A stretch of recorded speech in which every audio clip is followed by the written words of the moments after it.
bagong pisa siyam.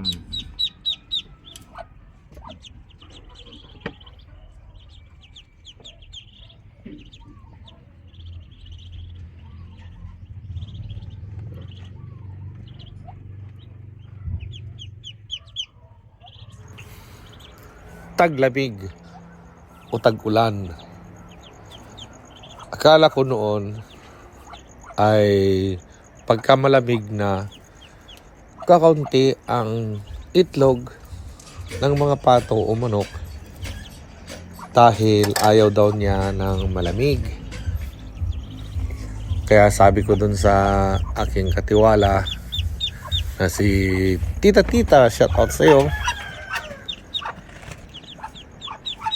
Kala ko tigil kami ng tag-ulan kasi nga pagka nababasa yung itlog, maulan, malamig, nagsapre, kumukulog, lahat na, sabihin mo. Kakaunti ang mapipisa. Baliktad pala sa paniniwala ko at sa search sa YouTube. Hindi lahat pala sa YouTube ay may tama. Kadalasan may mali. O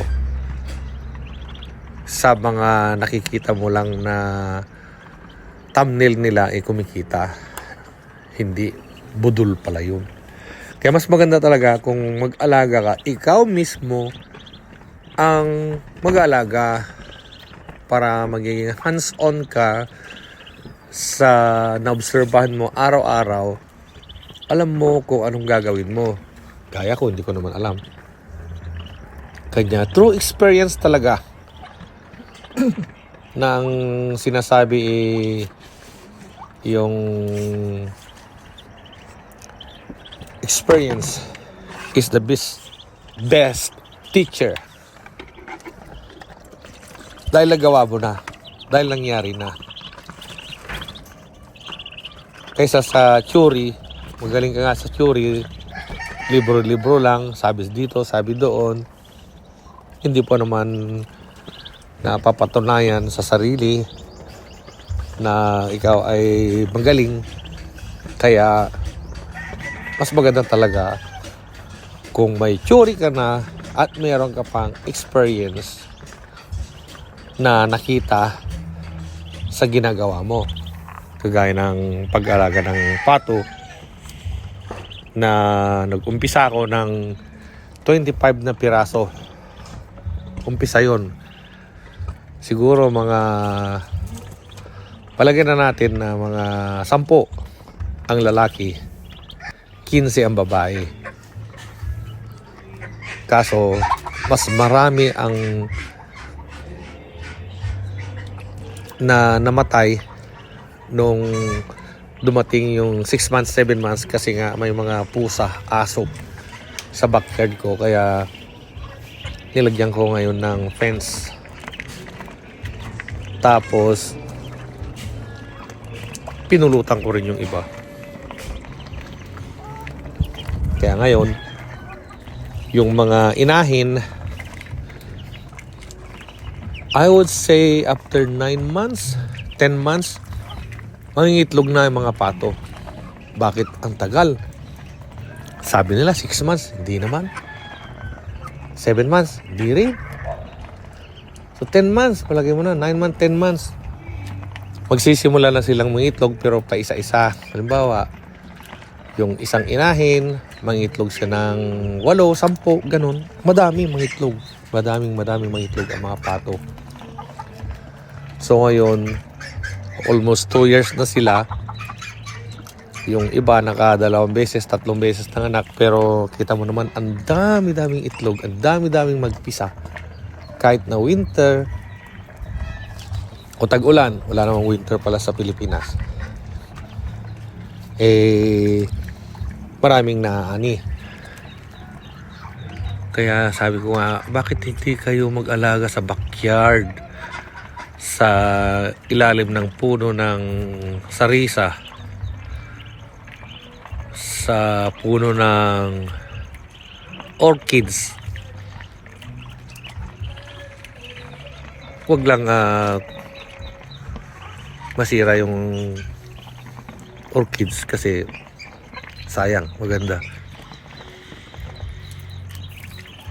Yung isang inahin na pato, mangingitlog siya ng let's say 16. Conservative na yan. Mapipisa ng 14. Kasi almost 100%. Ang ratio daw ng pato is isang inahe ay isang barako. Ano ba naman yan? Imo ay 4 na pato na babae. Kasi kung maraming lalaki, nag-aaway-aaway lang sila. Kaya yung ratio na yon 4:1 o 5:1, pwede na yon. Hindi hirap ang barako. Kaya tinawag na barako dahil 5 asawa. Sana all. Ingay nyo. Nag-vlog ako. Kaya i-encourage ko sa inyo dyan sa Pinas, mag-alaga ng pato. Dinardarubo, adobo, kaldereta, o yung ano ba yun? Curry, yung Indian curry. Duck curry.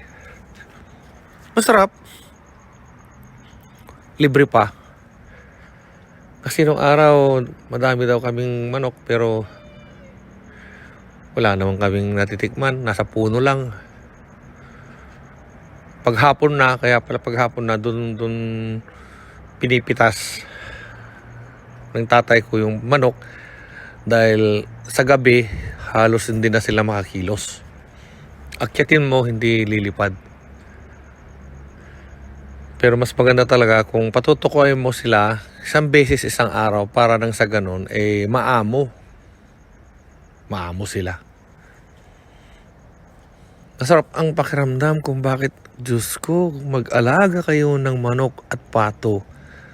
Backyard lang yan. Kung makita mo lang yung pinaghirapan ko ng sa kalating taon, matutuwa ka rin. Kaso nakaka-high blood minsan dahil hingi ng patoka. Bossing, patoka naman dyan. Bossing, sahod namin. Wala naman akong naibebenta, kundi pahingi dito, pahingi doon. Kaya sana mag-alaga kayo dyan mga kabsat, dahil ang sarap ng manok tsaka pato.